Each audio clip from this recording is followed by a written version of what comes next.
Bonjour, dans la vidéo précédente, je vous ai parlé du sommeil et comment nous passons de l'éveil au sommeil et quels pourraient être les perturbateurs qui nous empêchent d'avoir un bon sommeil réparateur. Je ne doute pas que vous avez fait le bilan de votre situation et que vous avez commencé à effectuer les changements judicieux pour vous permettre de gagner en efficacité afin d'améliorer votre sommeil. Si ce n'est pas le cas, prenez le temps de le faire sérieusement, car il en va de votre bonne santé et de votre bonne énergie. Vous avez pu définir si vous viviez suivant le rythme circadien, celui des lève-tôt, ou si vous suiviez plutôt le rythme du soir, de l'homéostatique. Je pense que vous avez pris conscience de l'impact que cela pourrait avoir sur votre vie si vous ne suivez pas votre rythme biologique naturel.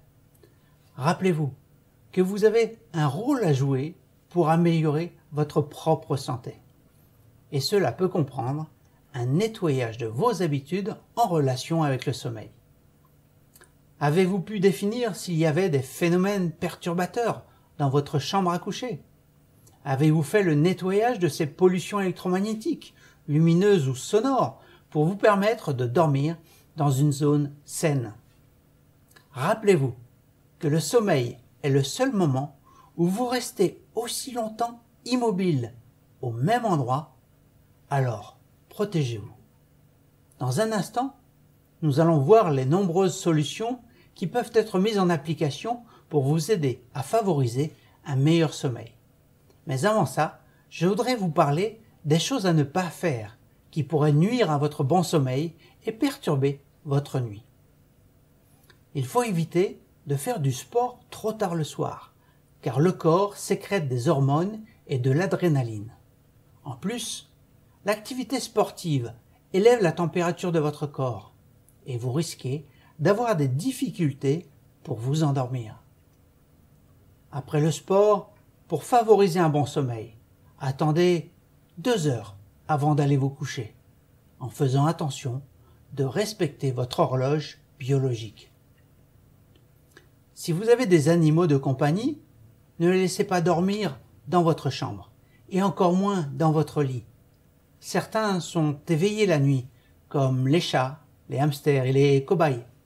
Leur bruit et leurs mouvements peuvent grandement perturber votre bon sommeil. Si vous avez du mal à trouver le sommeil, évitez en soirée les produits excitants, comme le café, le thé, le chocolat, l'alcool, les boissons énergétiques, et même la menthe. Prenez plutôt une infusion à base de plantes. Certaines facilitent l'endormissement. Elles peuvent être relaxantes et apaisantes, comme la camomille, le tilleul, la verveine, la lavande. Elles sont nombreuses et souvent bien agréables à boire. Si vous fumez, prenez votre dernière cigarette bien avant l'heure de coucher, car la nicotine est un puissant stimulant. Elle favorise un état d'éveil et d'excitation. En réduisant la fatigue, les conséquences sont en général suivies d'un état d'épuisement et de dépression. Évitez de regarder des écrans lumineux le soir avant d'aller vous coucher, car les ordinateurs, les tablettes et les téléphones portables, ils dégagent. Je reprends. Évitez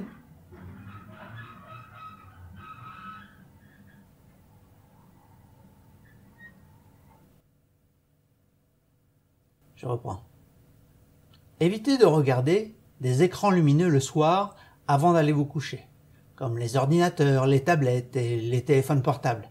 Ils dégagent des lumières bleues qui gardent en éveil notre organisme et réduisent l'arrivée du sommeil. Même la télé dans la chambre à coucher est déconseillée. Pour rester calme avant de dormir, évitez de regarder des films qui donnent trop d'émotions, films d'horreur ou d'épouvante. Limitez-vous de jouer à des jeux vidéo trop agressifs ou violents. Ils vous gardent dans un état d'excitation et retardent l'arrivée du sommeil. Je vous reparle des ondes électrostatiques. Vraiment, ne laissez pas votre téléphone dans la chambre, car les ondes sont mauvaises pour nous, surtout s'il est connecté à Internet. Cela pourrait entraîner un dérèglement de votre horloge biologique, voire même toucher votre rythme cardiaque et la pression artérielle. Si vous l'utilisez pour vous réveiller le matin, mettez-le en position avion, car même si vous n'y touchez pas, il émet autant d'ondes et de radiofréquences puisqu'il est continuellement en train d'émettre autour de lui. Si vous laissez votre téléphone près de votre tête pour dormir, ces ondes vous traverseront. Si elles peuvent traverser les murs, elles peuvent traverser votre corps. Ces ondes sont mauvaises pour votre santé. Je prends un exemple. Remplissez un bol avec de l'eau. Mettez-le dans un four micro-ondes. Lorsque vous démarrez le four, les ondes électriques vont bombarder l'eau qui se trouve dans le bol. Et l'eau va se mettre à vibrer et à chauffer. Rappelez-vous que notre corps est fait de 70% d'eau. Et cette eau peut vibrer lorsque des ondes traversent votre corps. Oui, je sais, les ondes produites par ces fours sont bien plus importantes que celles qui sont émises par votre téléphone. Mais pensez-vous vraiment qu'il n'y ait aucun risque? Alors vraiment, nettoyez votre chambre de ces ondes néfastes. Et si vous craignez une urgence dans la nuit, éloignez-le de vous et coupez au moins la connexion Internet et le Wi-Fi. Profitez-en pour cacher le clignotement de la veilleuse. Cette source de lumière pourrait vous perturber lors du micro-réveil, entre les différents cycles du sommeil. Un point très important également, ne prenez pas systématiquement des médicaments pour vous. Je reprends. Ne prenez pas systématiquement des médicaments quand vous n'arrivez pas à dormir.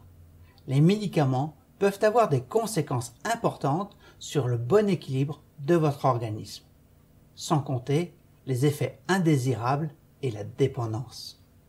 Prenez le temps de rechercher la cause de votre insomnie et mettez en application des techniques simples et naturelles. Pour vous permettre de favoriser un bon sommeil, il est important de mettre en place de bonnes habitudes. Tout commence dès le matin. Ne vous obligez pas à rester au lit si vous êtes déjà réveillé au petit matin. Vous ne gagnerez pas en repos, bien au contraire. Levez-vous et faites une activité sportive matinale. Allez courir ou marcher rapidement. Même 20 ou 30 minutes, c'est très bien. Plus vous le ferez, et plus vous ressentirez l'énergie que votre corps a emmagasinée, et ça vous donnera la pêche pour toute la journée. Arrivé au soir, votre corps aura bien utilisé cette énergie, qui vous aura soutenu durant toute la journée. Vous aurez plus de facilité à trouver le sommeil. Pensez à bien ventiler votre chambre, si la fenêtre doit rester fermée durant votre sommeil. Notre corps a besoin de respirer de l'oxygène. Mais rappelez-vous qu'à chaque expiration, il rejette du dioxyde de carbone. Et durant tout votre sommeil, vous allez respirer le même air, celui qui est dans cette chambre. Alors, je vous conseille le matin au réveil, même en hiver, d'ouvrir les fenêtres et de renouveler l'air de la chambre. Le soir, avant de dormir, faites-le également. Ça permettra d'avoir un bon air pour dormir. Votre lit doit rester un lieu où le sommeil est privilégié. Ne faites pas vos comptes ou une autre activité sur votre lit, surtout si elle est préoccupante. Sans quoi, avant de dormir, votre esprit pourrait instinctivement orienter vos pensées vers l'activité que vous y faites la journée et vous tenir en éveil. Il n'est également pas conseillé de faire de la lecture sur ce lit, dans la journée. Préférez plutôt une autre pièce, car le lit doit être réservé au sommeil. La literie est un point très important pour bénéficier d'un bon sommeil. Pensez à retourner votre matelas de temps en temps. La literie a une durée de vie. Quelle est? Je reprends. La literie a une durée de vie. Quand elle n'est pas plus... Quand elle n'est plus confortable... Je reprends. La literie a une durée de vie. Quand elle n'est plus confortable ou déformée, il faut vite en changer. C'est capital si vous ne voulez pas faire souffrir votre corps et passer une nuit à vous retourner. Votre sommeil en sera perturbé et ne sera plus réparateur. Ce sera la fatigue assurée dès le lever et pour la journée entière. Pensez à faire un point sur le lieu où vous dormez. Comme je vous l'expliquais dans la vidéo précédente, retirez de votre chambre pour la nuit tous les appareils susceptibles d'émettre des ondes néfastes. Les téléphones filaires ou portables, la télé et même la rallonge qui passe sous le lit. Cachez-vous des lumières avec des rideaux adaptés pour dormir dans le noir complet. Ayez une petite lampe avec un éclairage tamisé pour vous accompagner le soir. Réglez la température de la chambre de manière à vous sentir bien toute la nuit. Évitez d'avoir dans votre chambre des éléments qui pourraient attirer vos sens ou votre esprit. Un parfum d'ambiance trop puissant, un appareil qui émet un petit bruit constant, des dossiers professionnels ou des factures à payer sur le bureau, du désordre ou même une décoration trop chargée. Tout ça peut être perturbateur et mettre votre esprit en éveil. Choisissez pour votre chambre des couleurs chaudes et douces, des tons pastels, pour les murs comme pour la déco. Elles sont bien plus apaisantes. Ce lieu doit être un véritable cocon qui vous donne le sentiment de sécurité et de confiance. Un lieu où règne la sérénité. C'est indispensable pour un bon sommeil réparateur. Ne mangez pas trop le soir et pas trop tard. Veillez à ce que votre alimentation soit adaptée au repas du soir. Réduisez la quantité de vos repas et choisissez des aliments faciles à digérer, comme les légumes cuits, et évitez les aliments riches en vitamine C. Certains aliments peuvent mettre plusieurs heures avant d'être totalement digérés, comme les fritures, les plats en sauce et même un apport trop protéiné. Écartez certains légumes qui favorisent une fermentation importante et le ballonnement intestinal, comme le chou, les légumes secs. Cela oblige l'estomac à consommer beaucoup d'énergie, alors que le corps doit réduire son activité pour faire un bon sommeil. Un repas mal adapté peut être la cause de perturbations du sommeil. Mais sauter ce repas n'est pas la solution, car le corps a besoin d'un minimum d'énergie. Ce manque d'énergie pourrait entraîner un réveil nocturne. Faites-vous une tisane pour mieux vous assoupir. Choisissez celle à votre goût, tilleul, verveine, camomille, passiflore, je vous en ai parlé tout à l'heure, il y en a de nombreuses, et certaines plantes ont des propriétés sédatives, voire même hypnotiques, qui vous préparent pour passer une bonne nuit. Vous pouvez mettre dans votre chambre un diffuseur avec de l'huile essentielle. Choisissez une huile aux effets calmants, comme la mandarine, la lavande vraie ou l'orange douce. Mettez le diffuseur dans votre chambre 10 à 15 minutes avant de vous coucher. Prenez le temps de noter le soir ce que vous devez faire le lendemain. Préparez également vos affaires et les vêtements que vous souhaitez porter. Cela vous évitera de réfléchir à ces détails quand votre esprit se mettra au repos, jusqu'avant de dormir. Je reprends. Prenez le temps de noter le soir ce que vous devez faire le lendemain. Préparez également vos affaires et les vêtements que vous souhaitez porter. Cela vous évitera de réfléchir à ces détails quand votre esprit se mettra au repos, juste avant de dormir ou même si vous vous réveillez dans la nuit. Ce que je vous conseille de faire, c'est de mettre en place un rituel du soir. Avant de vous coucher, permettez-vous une détente de 15 ou 20 minutes pour calmer votre esprit et votre corps afin de le préparer au sommeil. Apprenez des mouvements de yoga et de la respiration profonde. Ces mouvements simples apportent à l'organisme de nombreux bienfaits et une détente à la fois physique et psychologique. La méditation est également une pratique simple qui vous apportera relaxation et bien-être, accompagnée d'une bonne respiration. Durant ces pratiques, ayez de bonnes pensées. Faites-vous rêver. Pensez à vos souhaits, à vos désirs, à vos rêves. Préparez votre esprit pour bien dormir. Avant d'aller dormir, prenez une douche tiède, 34-36 degrés.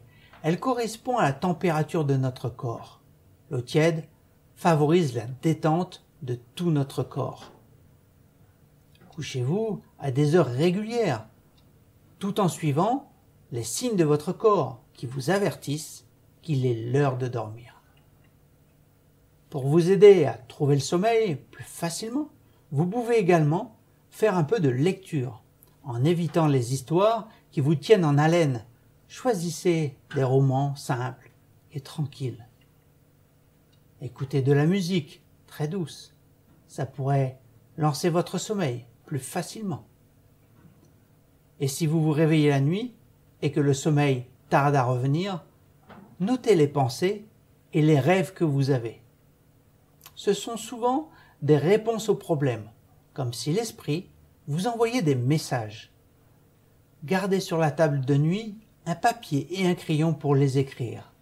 Après, levez-vous et allez lire quelques pages d'un livre simple et agréable. Ça vous évitera de vous retourner dans votre lit avec des pensées pas toujours agréables qui vous gardent en éveil. Et si vous vivez en couple, vous permettrez à votre conjoint de ne pas être perturbé dans son sommeil. Voilà pour cette deuxième vidéo sur le sommeil. J'ai plaisir à penser que si vous mettez en application ces conseils, vous saurez prendre en main votre sommeil et apporterez de l'énergie, de la vitalité à toute votre journée. Un bon sommeil peut se traduire ainsi. Pouvoir s'endormir facilement. Pouvoir faire une nuit complète sans réveil nocturne. Pouvoir se réveiller le matin naturellement et en forme. Le signe d'un bon sommeil réparateur est celui de toute une journée passée en pleine énergie. N'oubliez pas que vous êtes une personne unique et qu'il vous faut vraiment prendre soin de vous. Je vous souhaite une bonne nuit pleine de beaux rêves. À bientôt.